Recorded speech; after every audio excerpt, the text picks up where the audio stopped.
Bonjour les amis, bienvenue sur PowerTrade, la chaîne des stratégies d'investissement simples et efficaces. Allons voir tout de suite les graphiques sur TradingView et on va bien sûr commencer par le Brent. Alors le Brent qui gagne là actuellement 2,80%, on est à 78,85 $ et vous voyez ce trend rouge là que je vous avais tracé hier déjà, même avant-hier, même bien avant, eh bien il a été touché. Aujourd'hui on l'a même légèrement cassé et puis voilà, on est vraiment en train d'attaquer ce trend et puis ce graphique nous montre que eh bien non seulement cette figure de tête-épaule inversée avait donc eu une cassure de cette ligne de coup, que finalement nous avons là une sorte de vase, on a un vase qui fait que cette ligne de coup ici a été cassée et l'objectif atteint. Va-t-on casser donc ce point très fort ici quand même, on a un point très fort ici? Eh bien, personnellement, je pense que oui. Encore une fois, je vous l'ai dit, les amis, nous sommes très bullish sur le Brent. Et donc, globalement, nous avons toujours cette fameuse moyenne 2 jours, 12 jours acheteuse. Là, sur une configuration comme celle-là, on n'attendra pas de voir cette moyenne croisée car on est beaucoup trop éloigné. Donc, pour ceux qui sont sur les futurs, sur le Brent, eh bien on mettra d'abord des stops. Si vous avez acheté sur cette moyenne de 12, nous mettrons des stops, je dirais plutôt sur les 73 $, les amis. Je sais c'est loin, mais sur le Brent, on peut avoir des pullbacks, on peut avoir tout un tas de trucs. Puis si vous avez acheté à 65, un petit stop à 73, c'est pas bien méchant, n'est-ce pas? Alors donc, on va regarder le VIX, et vous voyez que le VIX, lui, eh bien, il oscille toujours dans ce couloir-là d'acceptabilité, mais nous avons donc un VIX qui a eu un croisement de moyenne 2 jours, 12 jours, puis lui qui augmente de 10%. Donc on a une volatilité et une valorisation du risque beaucoup plus forte. Mais au niveau du VIX, ça reste cependant acceptable, surtout qu'il y a des tensions très très importantes et que j'ai l'impression que les marchés n'ont pas pris vraiment encore en compte l'ampleur de ce qui pourrait se passer dans les prochains jours, voire dans les prochaines heures. Alors, au niveau du Forex, on a toujours l'euro-yen qui est toujours eh bien orienté à la hausse pour l'euro par rapport au yen, et donc nous avons toujours ces cours de 167, on tient bien sur 167 et donc je pense que le yen va continuer à se déprécier. Si on regarde l'euro-dollar, lui, eh bien il y a eu un petit mouvement là de faiblesse ces quelques jours là passés. On est là peut-être en train de casser la moyenne 2 jours, 12 jours très bientôt. On va vérifier qu'on est bien en clôture et vous voyez que ça se touche. Là on est sur quelque chose donc à surveiller. On pourrait voir le dollar s'apprécier, puisqu'on voit que les États-Unis sont en train de sortir toute leur puissance, de montrer leur puissance, et évidemment ça redonne du grain à moudre pour ceux qui souhaitent investir sur le dollar. Ça rappelle un petit peu la puissance américaine et donc le dollar a tendance à s'apprécier. L'euro dollar canadien, lui, on voit que l'euro est toujours reparti là plutôt acheteur, donc c'est plutôt bien pour nos valeurs canadiennes quand on a des minières qui montent et puis le dollar canadien qui monte lui aussi. Et on fait coup double, les amis. On va regarder quelque chose qu'on regarde jamais, les amis, c'est la Thai baht, l'euro contre la Thai baht, et on voit que l'euro là il s'apprécie lui aussi contre la Thai baht. Voilà, donc c'est très bien, puisque moi je commence à regarder avant de partir, j'aime bien regarder, et si possible au moment de partir en Thaïlande, se retrouver sur du 39, hein, par exemple 39,40. C'est sympa quand on passe des vacances en Thaïlande avec une batte à 39,40. C'est cool. Pour l'instant, on est à 37,60. La moyenne 2 jours, 12 jours est à l'achat. Et puis, on a là un joli trend aussi hein, sur l'euro par rapport à la Thai baht.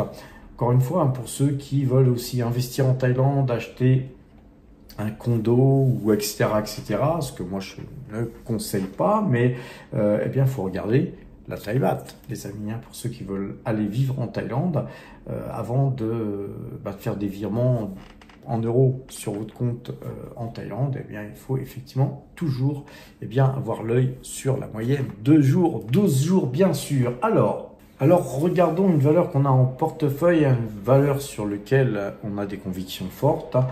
On avait acheté donc cette valeur que nous avons en portefeuille, mais là aujourd'hui, voilà, on n'est plus du tout acheteur.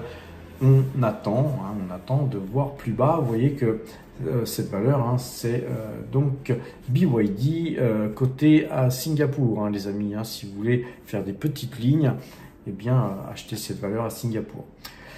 Là, nous avons non seulement la moyenne 2 jours, 12 jours passée à la vente, hein, on est bien en clôture. Hein, je vous rappelle que c'est le marché étranger, Asie ou États-Unis. Et donc, tant que cette moyenne est à la vente, hein, on n'achète plus le titre, mais on conserve bien sûr sa position. Alors, globalement, on a des invalidations de partout, hein, puisque nous avions une figure en diamant invalidée, moyenne 2 jours, 12 jours à l'achat ici, invalidée. Et donc, on est vendeur. On va regarder sur Ichimoku. On voit que sur Ichimoku, on passe vendeur aussi. Nous ne toucherons plus la valeur jusqu'à nouvel ordre, les amis, hein, puisque je pense que c'est un titre qui va sûrement baisser. Hein. Baisser, pourquoi? Parce que effectivement, là, avec les tensions actuelles, si jamais, au grand jamais, eh bien, les Iraniens bloquaient le détroit d'Ormuz, on aurait des problèmes d'approvisionnement en pétrole, etc., etc. Et donc, eh bien, BYD aurait peut-être du mal à écouler hein, son stock de voitures, au moins pour un certain temps. Et donc, pour nous, ça va être des opportunités pour rechoper ce titre plus bas. Et donc, on compte bien, hein, si possible, pourquoi pas pouvoir rechoper là, ça sur ces points-là, sur du 1,80$, 1,80$ singapourien, hein, du dollar Singapour, les amis. Donc voilà, on patiente, hein, c'est un métier qui demande beaucoup de patience, hein, les investissements, hein, les amis, hein, parfois ça fait flipper, hein, on est là, bon, mais qu'est-ce qui se passe, ça baisse non, les amis, soyez confiants comme on a été confiants sur Total Energy, les amis. Vous avez vu un petit peu ce que le Brent est en train de faire aujourd'hui. On a patienté, puis on va bientôt tirer les marrons du feu. C'est aussi simple que ça. C'est quand même pas compliqué, non, les amis, d'être patient. Alors, Parex, qui avait eu un petit coup de faiblesse, là, repart avec plus 1,73%. C'est bien normal, hein, puisque le Brent se reprend fortement. Et donc, on a là un joli graphique haussier sur Parex. On a une ligne Parex, on la conserve précieusement. Sur Ecopétrol, c'est pareil. Ecopétrol, on conserve précieusement, hein, comme Parex, car ces valeurs-là nous crachent un dividende. C'est cool, les amis, on ramasse le pognon, et puis on réinvestit tranquillou. Noram Drilling se reprend, mais rien de spécial. C'est pas la valeur du moment, hein, c'est pas la valeur que je conseille. Il faudrait vraiment, et je pense que si vraiment les Américains commencent à rentrer dans la danse, les amis, je pense que voilà, tout le secteur pétrolier va bien sûr exploser, et Noram Drilling ne sera certainement pas en reste. Sur Fortuna Mining, qui gagne plus 0,65% au moment où je vous parle, on est toujours dans un petit canal haussier qui est en formation. Donc là, on a eu un mouvement de vente, hein, puisque nous sommes croisés à la vente, hein, sur la moyenne 2 jours, 12 jours.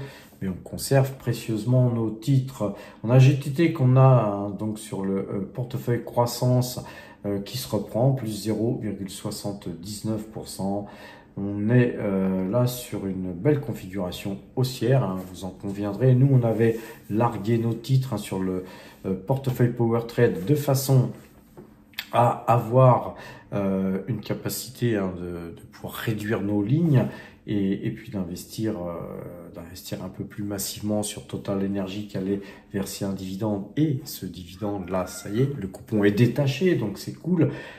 Les amis, on va se gorger de pognon dans quelques jours. On a aussi SoftBank, SoftBank qui se comporte bien là, avec plus 0,63%. On sent que là, c'est un titre qui souhaite vraiment tirer. On est en train de combler tous les gaps, là, gap, ça va être comblé. Je pense qu'il y a encore un gap ici. Donc vous voyez que c'est à 9290 et puis après voilà, on a ce point là ici à 10420 puis après on a l'ATH, l'ultime point les amis à casser pour que ce titre parte encore plus vers le nord. Total Energy plus 0,55%.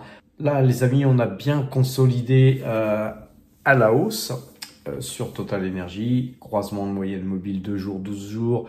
On va mettre Ichimoku, vous voyez qu'on avait cassé Ichimoku et là on a fait plusieurs pullbacks, on se rappuie sur le Kumo. Vous voyez que le Kumo n'est toujours pas cassé. Tant que c'est pas cassé et qu'on n'a pas cassé l'entièreté du Kumo, mais surtout là, vu qu'on est en train de rebondir, on trépine, on attend le feu vert de Donald, bien sûr. Et quand Donald va faire son petit show, là, eh bien, vous allez voir que ça va partir et que ce haut de canal baissier va être cassé. Et puis après, Total Energy, forcément, elle va très certainement, eh bien, commencer à nous donner eh bien, de la performance, puisqu'on a là un premier objectif ici à 60,92.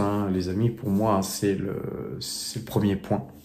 Évidemment, il y a ce point-là à casser, les 58, on va dire.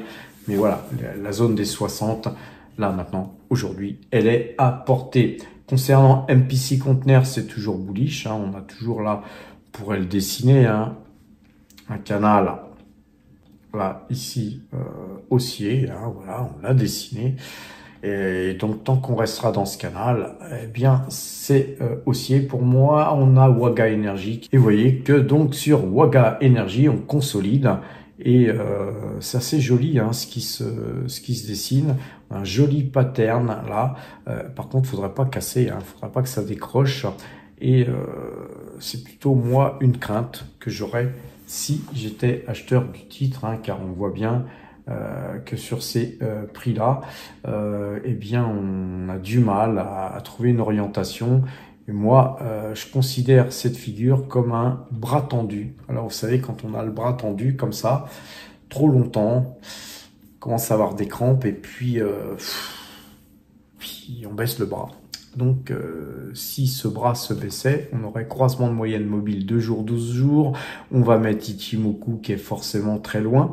Donc, on irait très certainement rechercher à se rapprocher de Ichimoku. Et si on se rapprochait pas, si on continuait comme ça, bien ça serait bien, car on pourrait se retrouver à rebondir sur le Kumo et repartir. Mais vous conviendrez que de rester là comme ça pendant un mois, le bras tendu, ça va être dur, les amis. Donc, sur Waga Energy, attention, mettez des stops pour protéger vos gains, les amis. Alors, sur Gulf Keystone, une valeur qu'on a depuis pas mal de temps, on voit qu'elle commence à rentrer donc dans le Kumo.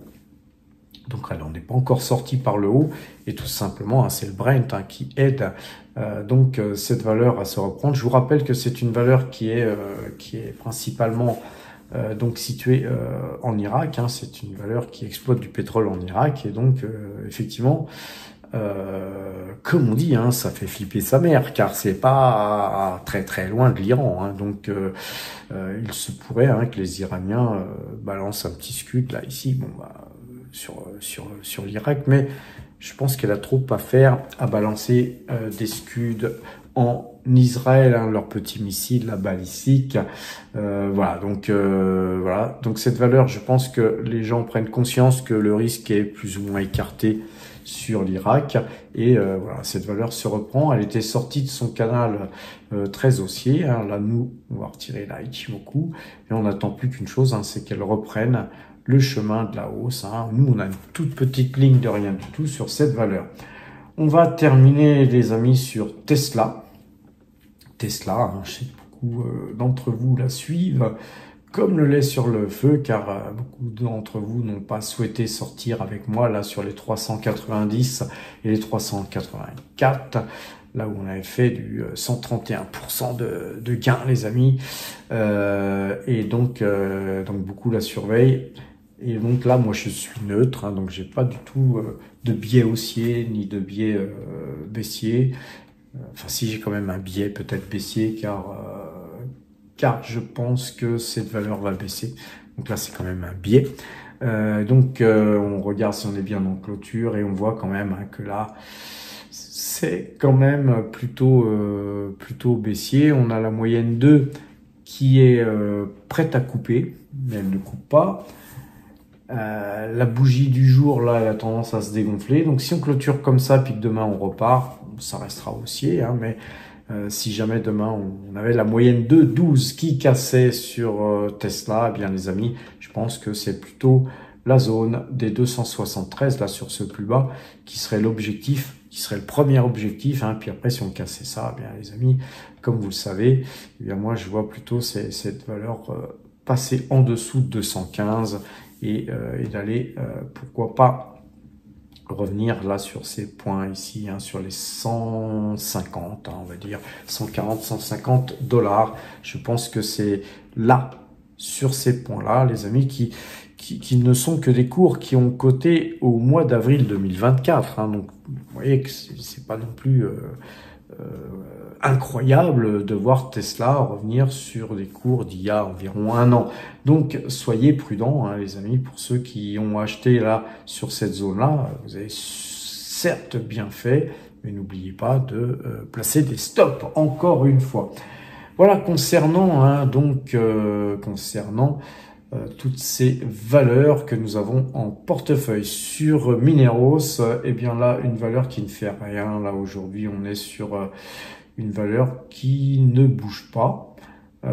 Et sur Avino, et bien sur Avino, eh bien croisement hein, sur Avino, eh bien, nous on va quand même regarder, hein, la valeur a tendance à monter. Nous, ça nous embête de prendre des bénéfices ici. On a bien gagné. Hein. Vous voyez, on a acheté ici sur les 2,60 $, je sais plus, 76, un truc comme ça, 71, je crois. Là, on est à 4,86. Normalement, on devrait extraire de la performance là-dessus. Mais de l'autre côté, retournons voir les cours de l'argent. Voir les cours de l'argent. Vous voyez, les cours de l'argent, bien, ils baissent aujourd'hui de moins 0,91%. Et là, on a cassé cet ATH, donc on a une nouvelle ATH ici à 37, on était à combien l'ATH? À 37,31.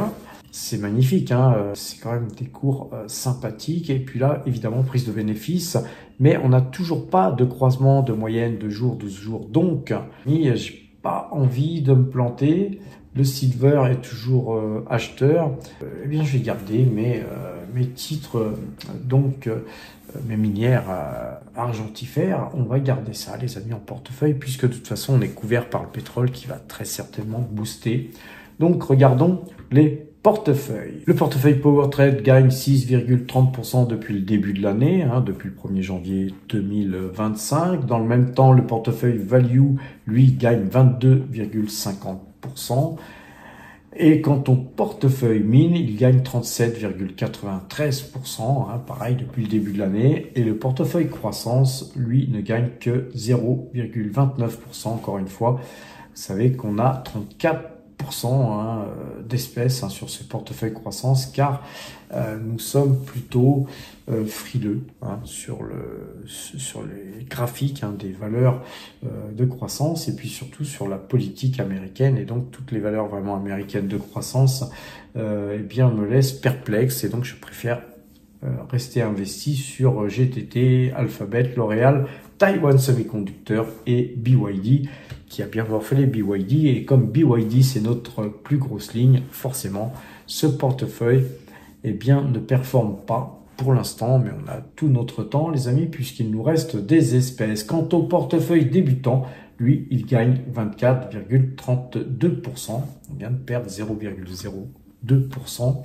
à l'instant. Et donc, globalement, tous nos portefeuilles sont dans le vert. Hein, que demander de mieux hein, dans une configuration assez compliquée comme celle dont on est là actuellement. Quoi vous dire de plus que passer premium hein, pour aller voir tous ces portefeuilles, pour apprendre un peu plus, hein, pour vous élever en compétences, pour avoir accès à notre plateforme hein, qui vous permettra de noter vos valeurs favorites, d'avoir des accès à des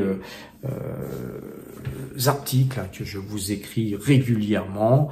D'ailleurs, j'ai un article qui va paraître ce soir ou demain matin. Je vais tout faire pour qu'il puisse paraître ce soir, les amis, puisque j'ai là aujourd'hui accès à la possibilité de pouvoir insérer mes articles moi-même, hein, sans passer par Christophe. Hein, ça lui donnait du boulot. Et puis souvent, les articles, ils paraissaient des fois un jour ou deux après les avoir écrits. C'était un petit peu handicapant. Et là, maintenant, vous allez avoir les articles que Gilles et moi vous écrivons, et je dis Gilles et moi, mais Laurent Morel nous aide beaucoup, puisque Laurent nous a écrit quelques articles sur les minières, et donc là, on a un tas d'informations à vous divulguer, hein, et donc ce soir, je vais tout faire pour vous publier un article pour les premiums, hein, bien sûr, sur l'application premium, et pour ce faire, allez voir l'application premium que vous retrouvez hein, bien sûr sur le site powertrade.fr hein, dans l'espace premium. Et pour avoir accès à tout, hein, eh bien, il faut aller dans la rubrique abonnement et vous abonner. Lisez hein, tout ce qui est dans la rubrique abonnement. Vous avez tout un tas d'avantages à passer premium. Pas seulement l'espace premium, vous avez accès au Discord qui est une mini salle de marché, etc., etc. Allez voir les vidéos que je vous fais tous les jours. J'en parle tous les jours. Pas vous bassiner avec ça encore aujourd'hui. Vous avez une rubrique apprendre ici qui vous permet d'apprendre l'analyse graphique, les amis, gratuitement ici, et des articles qui sont gratuits. En plus, pour les premiums, vous avez dans l'espace premium des articles uniquement réservés aux premiums. Sachez que les premiums sont alertés en temps réel de tous les achats, de toutes les ventes que je fais en temps réel. Et ça, c'est vraiment le petit plus. Voilà les amis, hein, je ne vais pas vous bassiner avec le tralala habituel sur le premium. Hein. Maintenant, pour ceux qui me suivent depuis quelque temps, vous avez déjà eu le temps de réfléchir. En tout cas, hein, les premiums, merci encore, hein, encore aussi pour toutes ces réinscriptions. Hein. Je vais vous répondre là, après cette vidéo aussi. Il y a eu encore panel de gens qui se sont réinscrits pour la deuxième année. Merci du fond du cœur, hein, les amis, c'est vraiment cool, hein, cette team que j'ai là derrière moi, à côté de moi et devant moi. Pour ceux qui ne le sont pas encore, passez premium, portez-vous bien et à demain!